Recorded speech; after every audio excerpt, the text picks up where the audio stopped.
So welcome back to Pharmacology with Dr. Sokolow, and so this is another module on drug for pain. This is the second module on opioid analgesic. So now let's talk about the opioid effect and the mechanism of action for analgesia. So as I said, the most important receptors are the mu receptors. So the opioid analgesic are agonists of the mu receptor, and so they basically mimic the action of the endogenous opioid peptides, such as the endorphin. But they have, so these are the effect on analgesia, but they have other effect, and they are the one causing the adverse effect. And the most concerning one is the respiratory depression. And so when a patient is in overdose, the thing that you have to monitor is the respiratory depression. And they have a black box warning on those opioid analgesic that may cause fatal respiratory depression. Now they are cough suppressors, so we saw that in the respiratory lecture.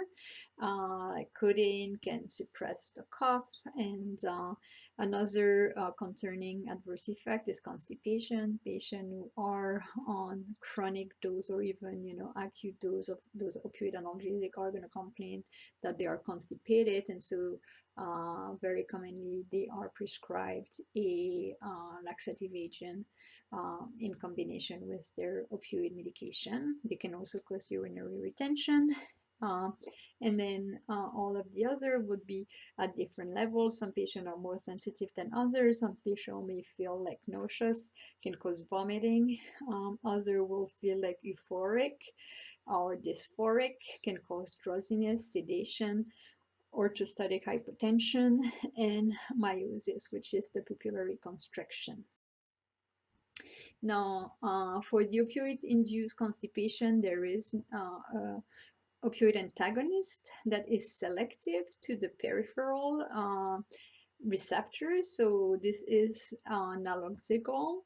So, and then there is also methyl naltrexone. So they are acting specifically on the periphery. So they are acting on the mu opioid receptor peripherally. So they block the opioid effect in the gut while preserving the centrally mediated analgesia. So this is useful for cancer patients who are on chronic opioid medication, and this it's an oral medication and can control the opioid-induced constipation. Now, in terms of pharmacokinetic and indication of all those opioid analgesics, so as I mentioned previously, they have a high first pass effect, so the oral dose must be larger than the parenteral dose. They can be given by all routes, so you have oral formulation, IM, IV, sub-Q, epidural, intrathecal analgesia that may persist for 24 hours. And their indication, of course, is for the management of pain and indicated for moderate to severe pain. And then here I have a link to the surge in narcotic prescription for a pregnant woman. I was surprised myself when I gave birth to my daughter that the first thing they wanted to give me was Percocet while I was not necessarily in pain. Of course, I had an epidural and I was probably still feeling the effect, but I felt like it was a little bit excessive and I didn't want to take it, and instead I asked to have Motrin. And then also the neonatal abstinence syndrome associated with women, who are pregnant and were taking, abusing those opioid analgesics. Now, clinical use and what are the nursing considerations? So when you are in the hospital, before giving an opioid, you have to first do the pain assessment prior to any administration. You do it before and then you do it 1 hour after. Is my patient, pain going down after giving the opioid? So dosing determination, of course, you are not going to be determining the dose, but you have to know that the standard dose may not be appropriate for all patients, and that 25% of the patient may be undertreated with standard dose. So that's why it's very important to assess the effect 1 hour after. Now, the dosing schedule, what is recommended, fixed schedule rather than PRN. So let's say they take it every 4 hours instead of taking it once they start feeling the pain. So um, you don't, you may not want to wait until the pain returns. With giving a fixed schedule, you may avoid those problems and have a better control of the pain. Now you have the PCA. You may have heard the term, which is a patient control anesthesia when they are in the hospital, so they can press every time they want.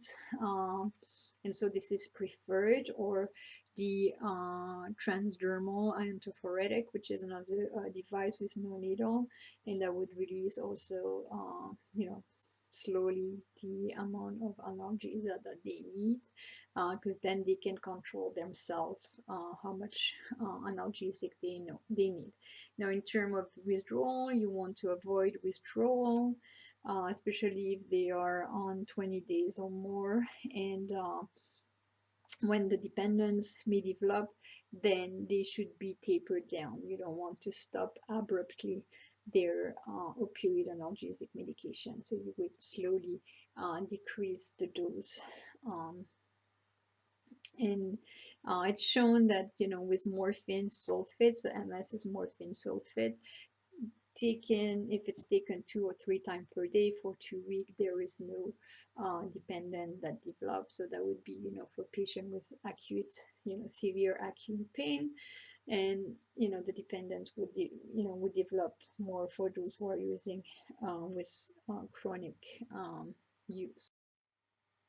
Now this is um, how to, to consider like which analgesic to use from. And so it depends, of course, of the severity. So for the pain management, if it's a mild pain, self-treatment usually with over-the-counter medication, over-the-counter analgesic is sufficient, such as acetaminophen or ibuprofen.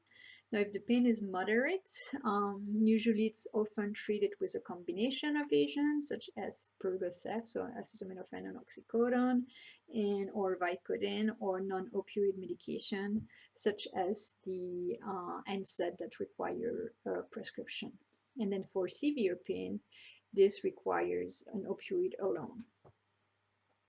Um, and then, of course, you need to determine what type of pain, what is the target. Is it a neuropathic pain? So if it's caused by, a nerve, in that situation, the use of antidepressant, anticonvulsant, or lidocaine patch or muscle relaxant can help with controlling the pain, and this will be discussed in the central nervous system lecture.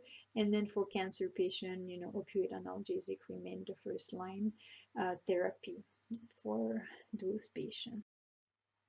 Now, OxyContin and Percocet, Vicodin, the opioid epidemic, as you know, this is big concern in the United States, and now they are like joint commission trying to reduce the this opioid epidemic, and the FDA now has a risk evaluation mitigation strategy to train the prescriber, and also black box warning. And then, as I said, the DEA moved those drugs from a Schedule 3 to a Schedule 2, and meaning, the refill are not allowed anymore, and they can only have a 30-day supply at a time, and every time they want to get more of the medication, they need to see their prescriber to get a new prescription. Now, tolerance. What is tolerance? So that's when a larger dose is required to produce the same response that was formerly elicited by a smaller dose. And in terms of opioid analgesic, tolerance developed to analgesia, euphoria, sedation, and respiratory depression. But it doesn't develop to meiosis and constipation. So a patient, is on opioids, if is not tolerant with 60 milligram of morphine sulfate, they are going to be on a respiratory arrest. While somebody who is tolerant to the opioid, because they are in severe pain and they are adjusted, with 2000 milligram, so 2 grams of morphine, they still don't have respiratory depression. Now, dependence, this is a state in which an abstinence syndrome, like a withdrawal syndrome, will occur if the drug is used, if the drug is abruptly stopped. And so that's why you see this state, and especially that's why, you know, heroin addicts are so dependent of their medication, of the heroin, because it has a very short half-life, and so they take it, and then once they withdrew, they are high, and then when they go into the withdrawal syndrome and the pain and everything, they just want to take another dose to feel high again. So the dependent is related to neuronal changes.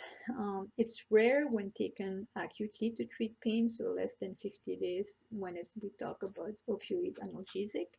And so to minimize the abstinence syndrome, the opioid has to be withdrawn gradually, so taper down the dose.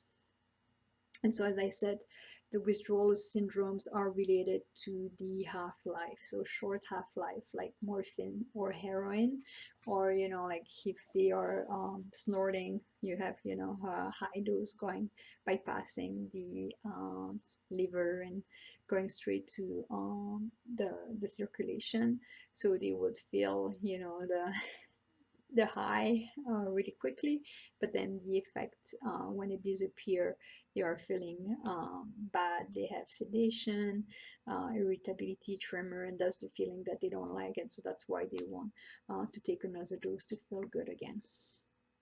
Now, you don't see that with the long half-life analgesics, so such as methadone, and so that's why methadone is used for the treatment of heroin addiction or other opioid abuse, because the withdrawal is not occurring, and, you know, it's less intense, and then you have prolonged symptoms. So now, opioid toxicity. It can be clinical, so if the patient was not appropriately converted from one opioid to another, or from the oral dose to the IV dose, or the IV dose to the oral dose, or you can have accidental overdose, you know.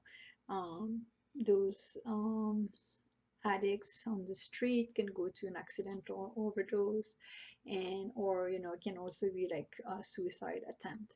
So what are the signs? So they're called the triad of signs. You have depressed level of consciousness, which means coma, meiosis, so constriction of the pupil, and this depressed respiration.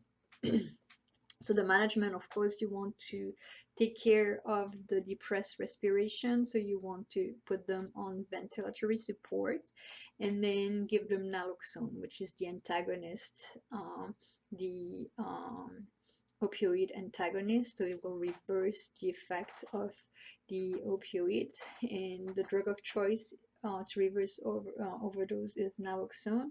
The IV route is preferred, but it can also be given IM or sub-Q, or you can be given the antagonist nalmefene, which is the newer one.